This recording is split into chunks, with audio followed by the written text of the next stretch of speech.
What if the Blessed Mother did more than hear a plea? What if she descended herself to shoulder its burden? This is not merely a tale of a fallen effigy. It recounts the story of a father driven to his breaking point, and how, in response, the heavens stooped to meet him in the parched border settlement of Santa Teresa, New Mexico. Here, the shadows of cacti stretch like long fingers across sun-baked avenues. Faith is not a ritual. It is the essence of survival. Within a community of migrant families, venerable sanctuaries, and hushed lanes that resonate with the tinkling of wind chimes and the soft clinking of rosary beads, lived a man named Miguel Alvarez, a craftsman by profession. A father of 3, he had but one supplication remaining. His youngest child, Isabella, a mere 8 years old, had been grappling with an inexplicable malady for weeks. Medical experts were perplexed.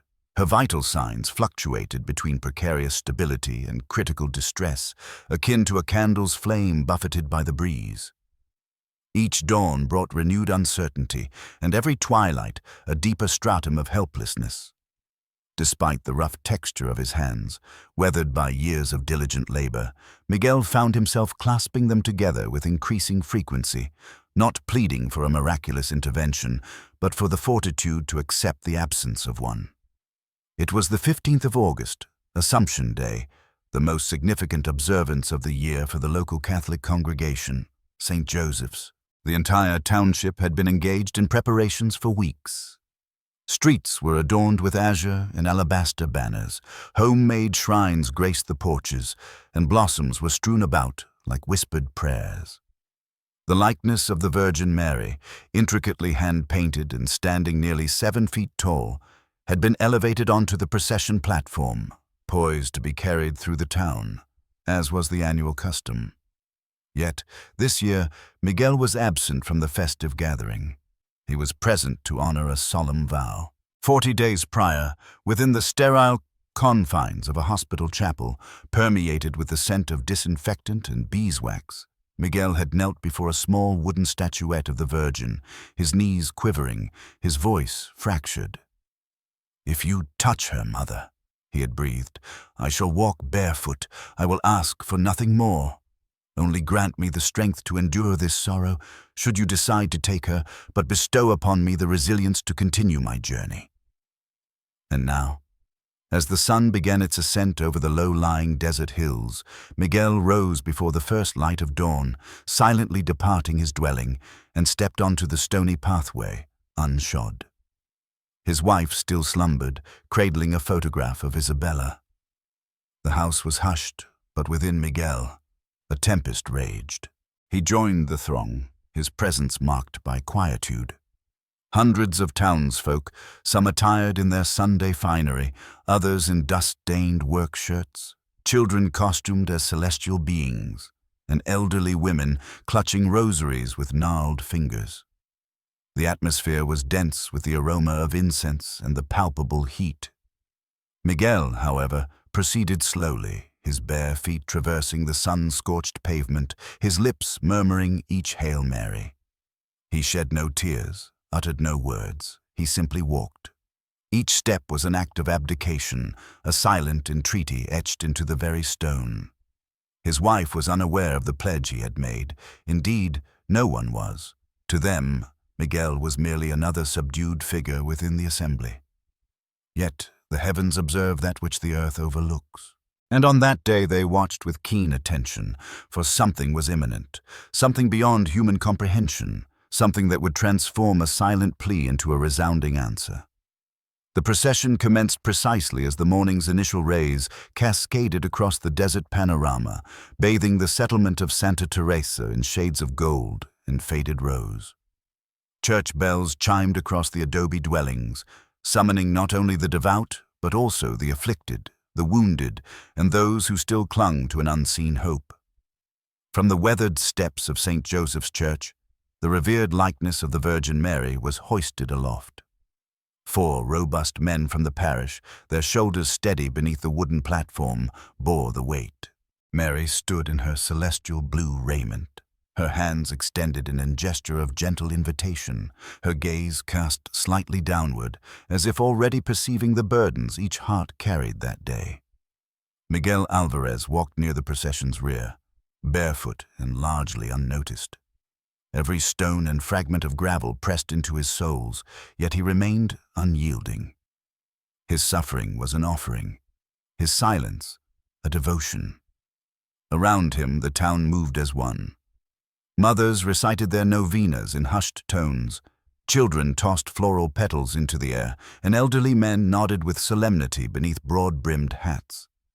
For those observing from behind veiling curtains or seated in plastic patio chairs, it was a matter of tradition. For Miguel, it was the act of survival. Father Ernesto led the procession, clad in pristine white vestments, accented with a blue sash, mirroring the hues of Mary's attire. His pace was measured, not solely out of reverence, but from a deeper understanding. He recognized that many within the town were not merely following the statuette. They were pursuing a faint glimmer of hope. One step after another, they advanced, reluctant to relinquish their last potential miracle. This year felt distinct.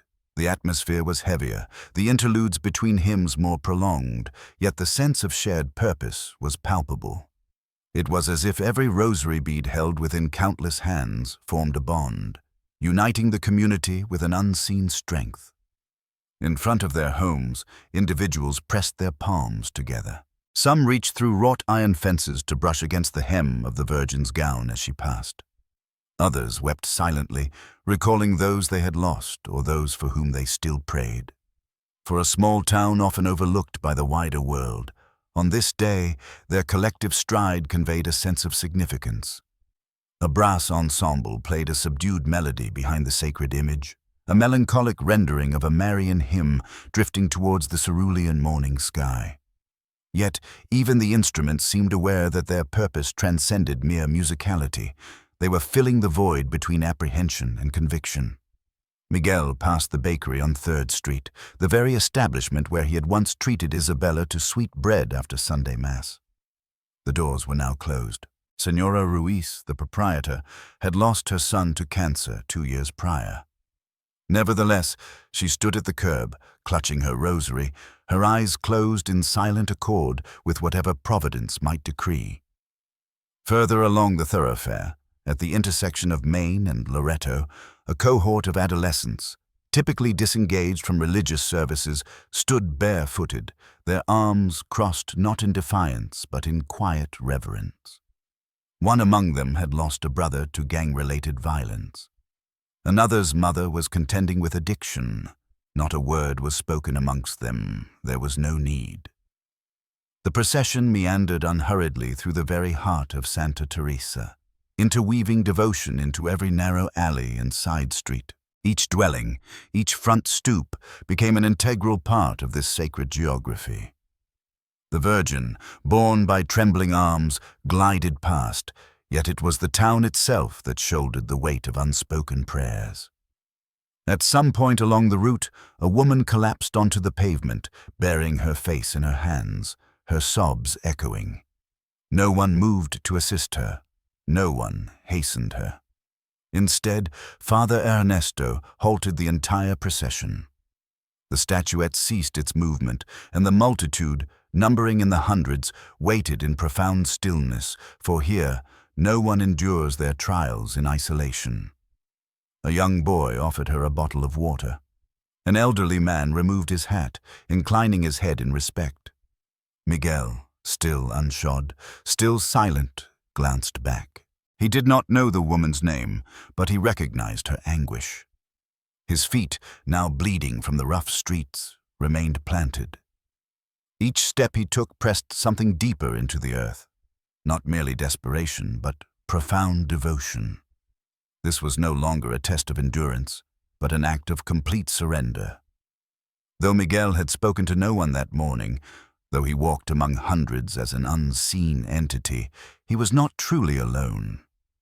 For in the resonance of every prayer, in the oppressive warmth of the sun on their backs, and in the steady rhythm of feet upon gravel, Faith was being forged, not in the manifestation of a miracle itself, but in the unwavering resolve to continue moving forward, even in its absence. And ahead, the Virgin waited, motionless, observing, listening, for the miracle had not yet arrived, but its commencement was already underway. At the procession's periphery, where Main Street curved around the venerable Mission Bell Tower, the firmament began to transform. It was subtle initially, an unusual tranquility descended. Birds that had been circling overhead mere moments before had vanished. Flags adorning the rooftops ceased their fluttering. Even the music, the gentle hymns emanating from the brass band, seemed muted, as if the very air had grown denser. Then the wind arrived, not the gentle breeze that rustles through cottonwood trees or drifts across adobe walls. This wind surged with the force of a long-held breath suddenly exhaled. It swept through the narrow lanes, lifting scattered flower petals into the air and scattering candles and prayer cards like feathers caught in a tempest. The four men supporting the Virgin's likeness instinctively braced themselves, their grip tightening on the wooden platform. Miguel Alvarez, positioned a few rows behind, paused in mid-stride, his gaze fixed upwards. Clouds were gathering with alarming speed, dark and unnaturally low for a New Mexico summer morning. A palpable sense of unease permeated the assembly. People began to murmur their prayers with increased fervor. Children clung tightly to their mothers. Some offered nervous laughter, dismissing it as mere capricious desert weather. Others harbored a different conviction. The sacred figure swayed precariously. Father Ernesto turned his head just in time to witness one of the porters falter on a loose cobblestone. His shoulder dipped and the platform tilted. A voice cried out, hold her steady!" It was too late. The Virgin leaned forward, then backward, then forward again. Time seemed to stretch, and a collective gasp arose from the crowd as the revered image slipped from their grasp, plummeting into the open space between the sidewalk and the sky. Her blue robes billowed in the wind like wings, her gold-trimmed veil fluttering like a banner of peace descending into disarray. Her painted eyes, ever cast downward, now appeared to fix upon something or someone below. Miguel remained rooted to his spot, his body frozen. His feet, already wounded from the rough terrain, remained firmly planted. His gaze was locked upon the falling statuette. For one suspended instant, he experienced not fear, but absolute surrender. The Virgin descended rapidly, yet not with violence. To the onlookers, it resembled a collapse. However, to those closest to the event, it felt deliberate, as though she had not fallen, but rather had gracefully descended. Then came the impact, but not the shattering clamor that everyone anticipated. There was no explosion of ceramic, no cry of agony, only a soft, almost reverent thud. The statuette had landed directly upon Miguel Alvarez. The street dissolved into pandemonium. Shouts erupted. Some individuals surged forward, while others remained paralyzed. A single woman succumbed to the shock. Youngsters wailed. The men who had borne the sacred effigy stumbled to their knees, overcome by disbelief. One of them stammered through unsteady hands, "My God, oh my God!" Father Ernesto hurried back, his eyes wide with alarm, his face ashen, his heart hammering against his ribs. Miguel lay prone on the cobblestones, completely enveloped by the Virgin's flowing vestments and her outstretched arms. From the vantage point of the onlookers, it appeared as if he had been utterly crushed. A man who, mere moments prior, had moved silently among the devout, was now silenced beneath the immense mass of the Holy Mother. Yet there was no blood, no fractured pedestal, no fragments of the sacred stone. Then a profound stillness descended. It wasn't the silence born of terror, but the expectant quiet that precedes a sacred revelation. Not a soul stirred. The wind ceased its movement. The heavens above held their breath. The fabric of Mary's robe settled gently around Miguel's form, as if bestowing a tender warmth. Her visage, tilted to one side, appeared tranquil, mere inches from the ancient stones. Her arms lay draped across his back, a gesture of benediction. Seconds stretched into minutes. From the rear of the gathering, a woman sank to her knees, overcome by emotion, and began to weep. Another commenced singing the opening verses of the Salve Regina. A child's whisper broke the hush. "Is he alive?" And before any reply could be offered, they witnessed it. Miguel's hand moved, not in a spasm of fear or a struggle for survival, but with a deliberate, serene grace. He pressed one hand against the unforgiving stone, then the other. He rose, not in agony, but in a state of profound peace, as if being levitated not by his own strength, but by a superior force, a divine presence. The colossal statue had descended upon him entirely, completely. And yet he stood unscathed. No contusions, no abrasions, no fractured ribs, no lacerations, no swelling. Only an ethereal radiance in his eyes and a lingering warmth upon his back where the fabric had made contact. As he turned to face the multitude, his silence spoke volumes. Words were unnecessary. The tears streaming down his face conveyed everything. He had been chosen, perhaps not singled out, but selected for their sake.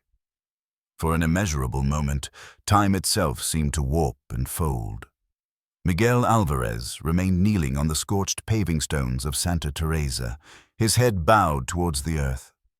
The imposing effigy of the Virgin Mary rested upon his back like a celestial mantle.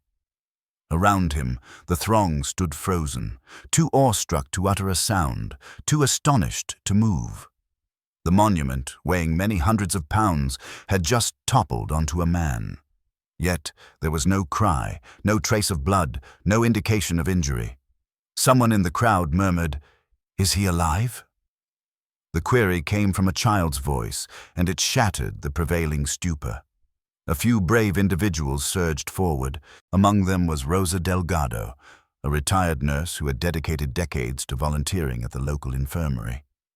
She knelt beside Miguel and reached for his wrist, her fingers trembling as she sought a pulse. But before she could utter a syllable, Miguel stirred. His fingers pressed into the hardened concrete with slow, deliberate movements, akin to a soul awakening from a profound, sacred slumber. The statue shifted ever so slightly as he began to extricate himself, gently sliding free from the embrace of the blue and white vestments that had enveloped him. There was no haste in his actions, no hint of panic, only a deep reverence, as if he had grasped a truth that had yet to dawn on the rest.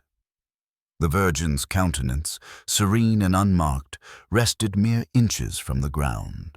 Her gaze remained downward cast, but now it felt deeply personal, as though she had descended to meet him rather than having fallen by chance. Gasps swept through the assembled masses as Miguel stood upright. He should have been annihilated. He was not. Not a mark marred his arms, no injury graced his back, no faltering in his gait. His pristine shirt, though dusted, remained perfectly intact. His skin bore no imprint of the immense burden it had just supported. The only crimson visible was the dried blood on his feet, a consequence of his barefoot pilgrimage since dawn. Even more astonishing, the monument itself remained virtually unharmed. Father Ernesto, visibly moved, stepped closer, his gaze sweeping over every detail of the sculpture. There, on the very edge of Mary's mantle, a single, hair-thin fracture, and while one chipped finger on her extended hand were the only imperfections. That was all. Rosa recoiled, her hand instinctively covering her mouth. "It's impossible," she whispered. "That statue should have disintegrated, and he should be—" But she couldn't complete the thought, for every soul in Santa Teresa understood the profound event unfolding before them. This was no mere accident, no play of physics. This was something far greater, something ancient, something divinely imbued. Miguel's eyes scanned the faces before him. He remained silent, yet they perceived the transformation. His expression was not one of bewilderment or daze, but of profound calm and focused clarity. Tears welled in his eyes, not from fear, but from a deep recognition, an innate knowing, a feeling of being touched not by inanimate stone, but by boundless mercy.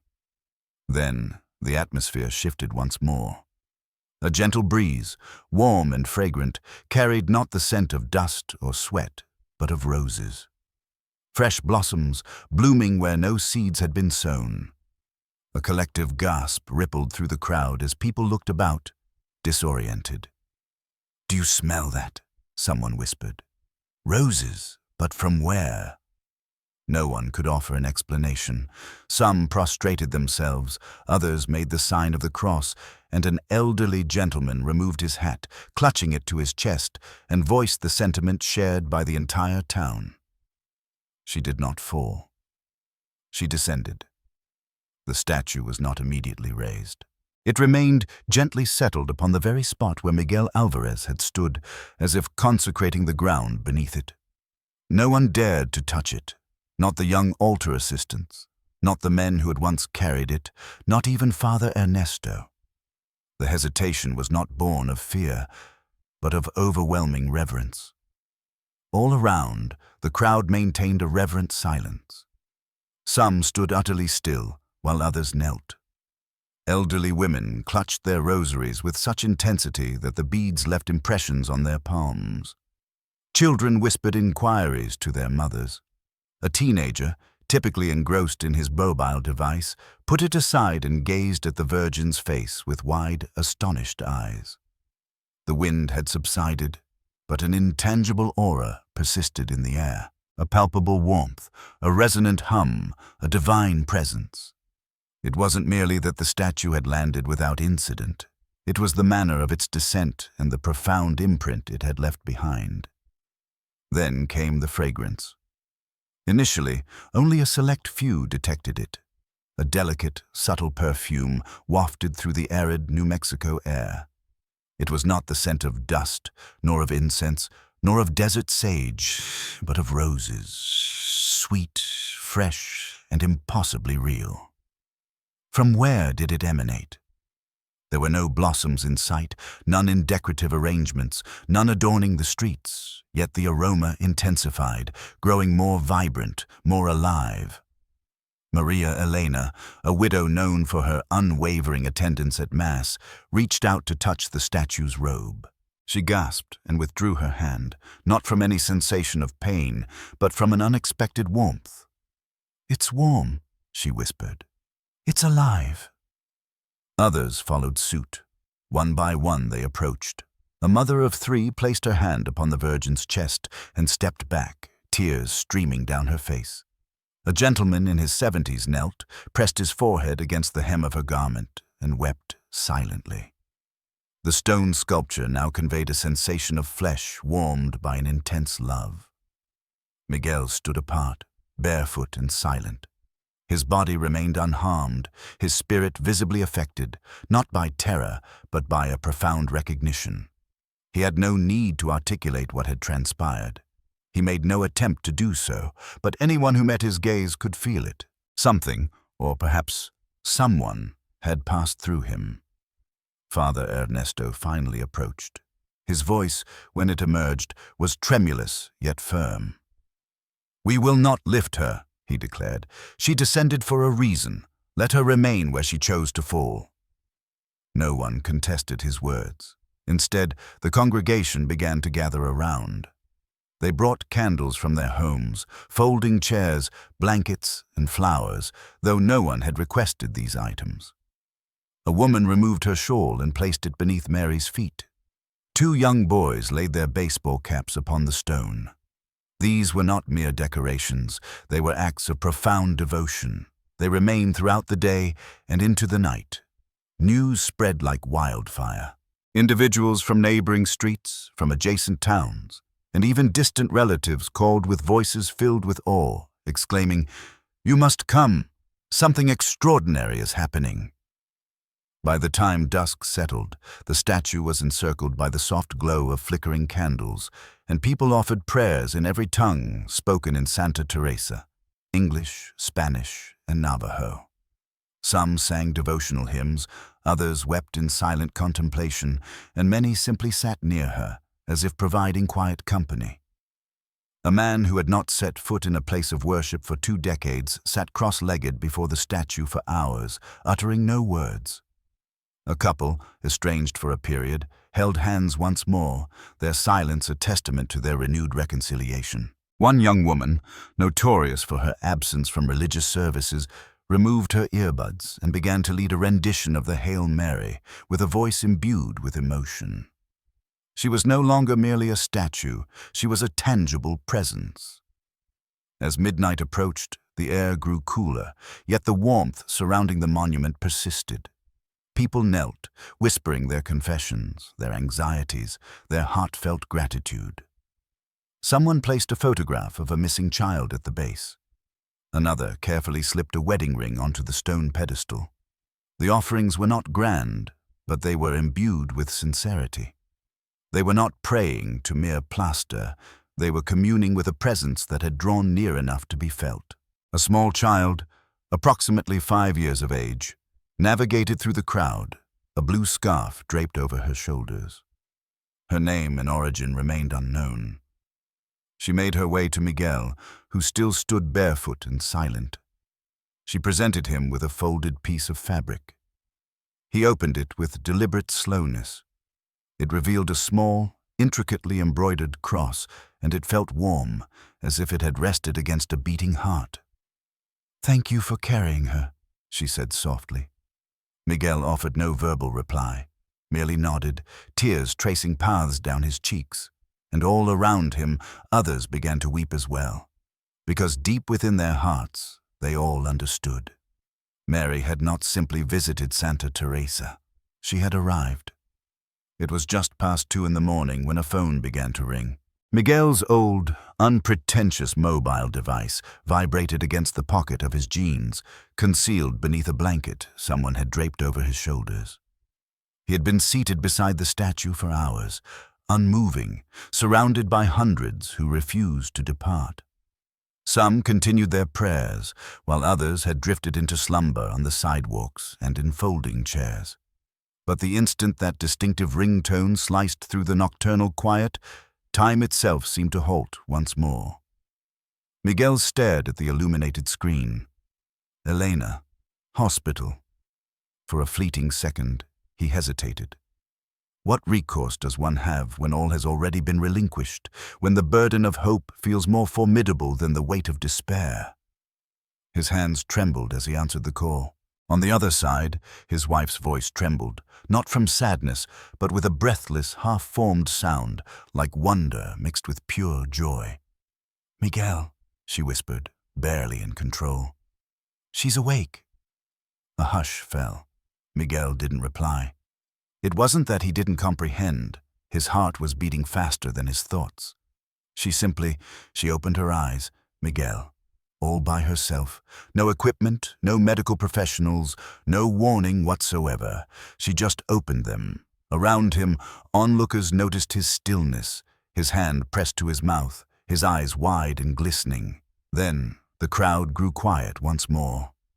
Silently, they sensed another profound shift. Something sacred, something real. Miguel slowly rose, holding the phone tighter against his ear. "What did she say?" he finally managed to ask, his voice a mere whisper. His wife was weeping now.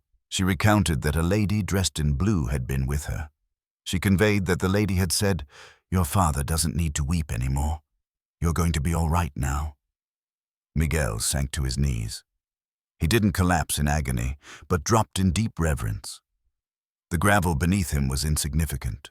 The night air offered no chill. He simply wept, his shoulders shaking, his arms hanging limply, his head bowed. Those close enough to overhear the conversation began relaying the words to those further back. Soon the news spread like gentle ripples across a sacred body of water. She woke up. Isabella is awake. A woman in blue visited her. Then came the audible gasps, the collective stillness. She was adorned in blue, not just in color, but in a profound sense of blessings. A young mother near the front covered her mouth and sobbed. 2 adolescent boys made the sign of the cross for the first time in years. A man who had renounced his faith after losing his wife unexpectedly grasped the hand of the stranger beside him and murmured, "She's real. Oh my goodness, she is real." The entire community observed as Miguel remained on his knees, completely overwhelmed by divine favor. Father Ernesto moved discreetly through the gathering. He did not utter a word. He simply knelt beside Miguel and gently placed a hand on his shoulder.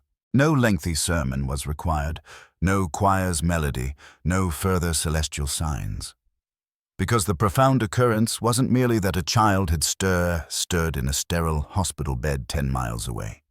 It was that the entire town had awakened alongside her. Miguel eventually stood, supported by the priest and 2 others. He walked back towards the statue, not to touch it, but to face it directly. He gazed into her painted, fractured eyes and whispered through his tears, "You didn't just hear me, you went to her." The candles flickered around the base. A soft breeze swept through the square. Someone was convinced they detected the scent of roses once more. At that very moment, a young girl, perhaps 6 or 7 years old, approached, clutching a plastic toy in one hand and a candle in the other. She looked up at the statue, then turned her gaze to Miguel. "Is the lady in blue an angel?" she inquired, her eyes wide with wonder. Miguel paused before answering. His throat felt constricted from suppressed emotion, but finally, he replied softly, "She is more than that. She is a mother." And somehow, that response encompassed everything. By the time dawn arrived, Santa Teresa was irrevocably transformed. The morning sun emerged from behind the clouds like a slow, deliberate unveiling. Warm radiance cascaded over rooftops and adobe walls, illuminating every part of the plaza, where the statue remained peacefully at its center, its form unaltered, but its significance profoundly reshaped. The people had not departed. They had remained through the night, through the profound quiet, through the lingering scent of roses in the air. What had commenced as a fleeting moment had evolved into something enduring, something vibrant and alive. The miraculous awakening of Isabella had reached every ear by sunrise. Yet something far deeper had stirred in tandem, something that defied measurement, quantification, or inscription in medical records. It began with hushed conversations. Testimonies murmured amidst the glow of candles and the shedding of tears. A woman in her 60s, who had lost her ability to speak months prior due to a stroke, suddenly commenced singing an ancient hymn to Mary. Softly, hesitantly, but genuinely. Her daughter, shocked, covered her mouth before collapsing into her mother's embrace, sobbing uncontrollably.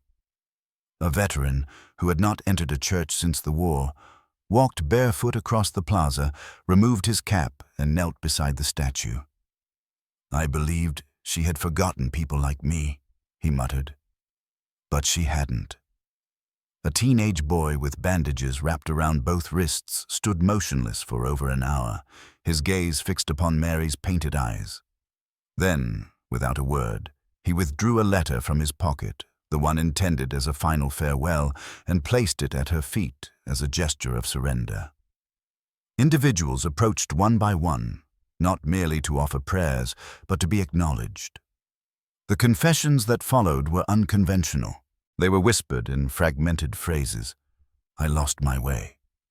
I blamed him. I stopped believing." Some wept openly. Others sat in silent contemplation. Yet, in every pair of eyes, a new light shone. Not the burden of guilt, but the profound relief of release.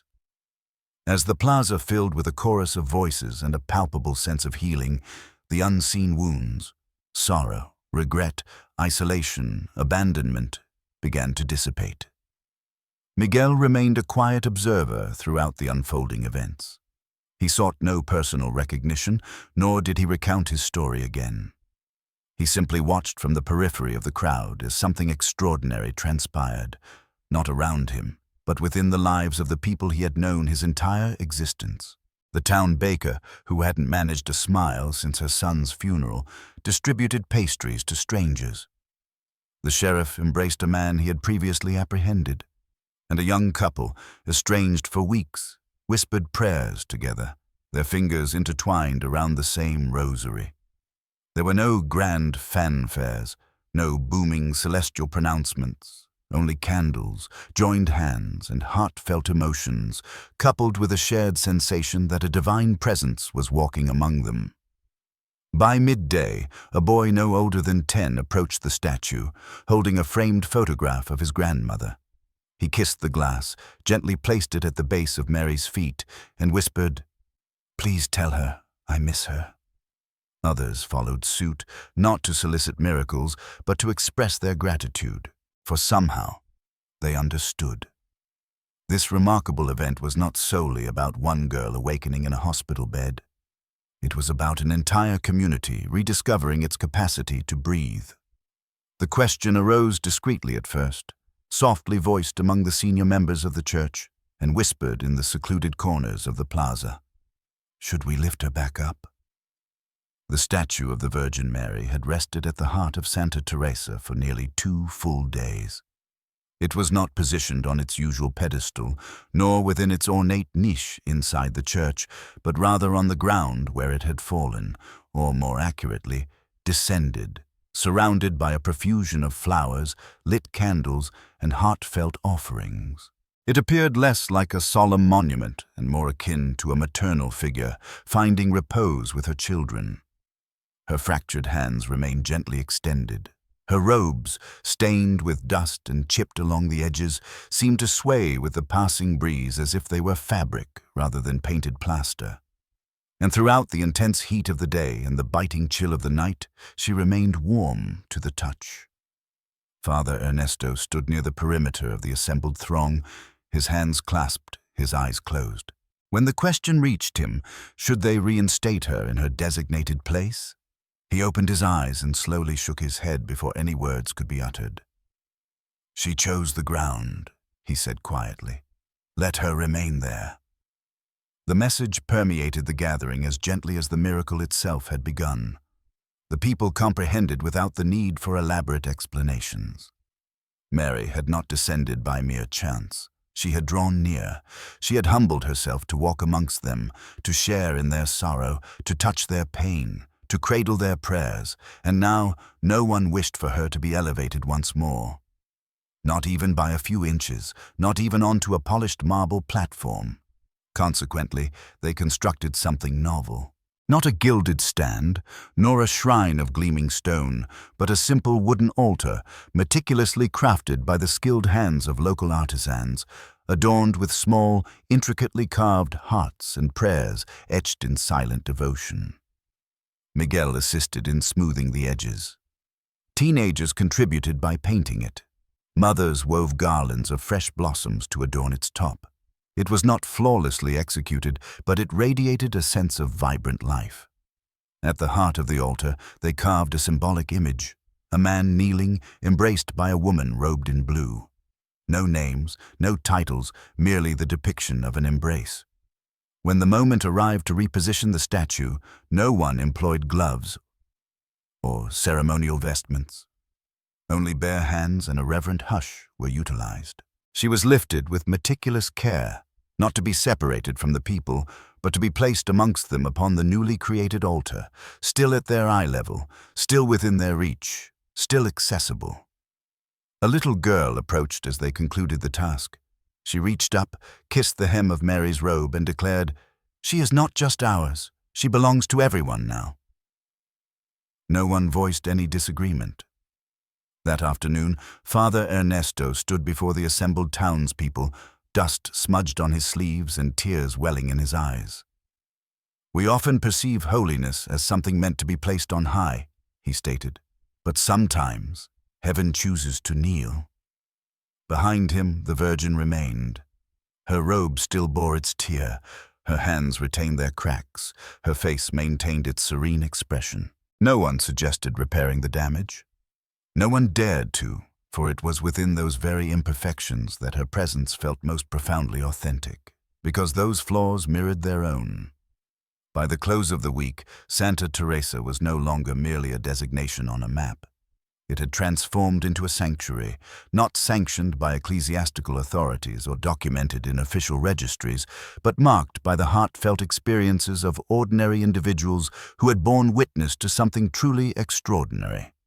Not because celestial fire had rained from the heavens, not because structures had trembled or the skies had violently parted, but because a mother had knelt. The statue of the Virgin Mary continued to reside on the wooden altar at the town's center, still bearing its cracks, still dusted, still touched by the lips of thousands. The townsfolk never undertook its restoration, nor did they ever again elevate it to a higher position. They kept her close, precisely as she had elected to come. Visitors from neighboring communities arrived in quiet processions. They brought photographs of lost loved ones, sonogram images of unborn children, letters penned with trembling hands. They came not in search of a spectacle, but for moments of quiet reflection, for something sacred, for a profound sense of peace that required no verbal explanation. One woman articulated that she had not come seeking a miracle, but rather because she finally believed in their existence. The miracles persisted. Some were quantifiable. Medical test results improved, families were reconciled, addictions were shed like worn-out garments. Others defied tangible documentation. A war veteran experienced peaceful sleep for the first time in years. A widow found herself smiling at a sunrise she had once resented. A teenage boy was able to meet his father's gaze once more. However, perhaps the most significant marvel was that which remained unchanged. The statue's fractured hand remained unaltered. The faded pigment on Mary's cloak stayed as it was. Her countenance, tranquil and bearing its imperfections, had never undergone any mending, and this authenticity was precisely what made her so genuine, for she had not descended in resplendent glory. Instead, she had arrived bearing wounds, a gentle, mortal presence. She had not stumbled. She had willingly descended for Miguel, for Isabella, for all of them, and for us. Miguel did not seek the public eye again. It was unnecessary for him. He dedicated most of his time assisting at the sacred altar, tidying the public square, and offering quiet acknowledgments to visitors who arrived with sorrow in their gaze. At times, he would sit with them, wordlessly, understanding that spoken language was not required. And Isabella, she now navigated the square with bare feet, brimming with health and happiness, as if no ailment had ever afflicted her. Yet, with each pass of the altar, she would pause. She would delicately place her hand upon Mary's attire, close her eyes, and offer a smile. The reason behind this gesture remained unvoiced, and there was no necessity for her to explain. One evening, as the gentle glow of candlelight filled the space and the sky was painted with the hues of the setting sun, Father Ernesto addressed the gathered assembly. "People continuously inquire about the reason for this event occurring here," he began. "Why at this particular time? Why us?" His gaze shifted towards the sacred statue, then to the faces bathed in the light of devotion. "I believe it is because we needed a profound reminder that we are not overlooked, that the divine realm remains attentive, and that when we find ourselves unable to ascend to the Creator sometimes descends to us." A hush fell over the crowd, devoid of applause, for it was entirely uncalled for. The profound silence conveyed more than any booming declaration ever could. This narrative transcends mere storytelling. It is a profound reminder, a spiritual summons, and a beacon of hope. Should this account resonate deeply within you, sparking a question, a recollection, or a plea that you believed had long been forgotten, do not let it fade away. Subscribe to this channel to experience more authentic narratives of unwavering faith, illustrating that the heavens continue to connect with our earthly existence, and sometimes the maternal presence walks alongside us. Please click subscribe. Share this message with someone who is in need of hope today, and remain connected with us for further accounts that will unveil hidden truths. For she did not fall, she descended.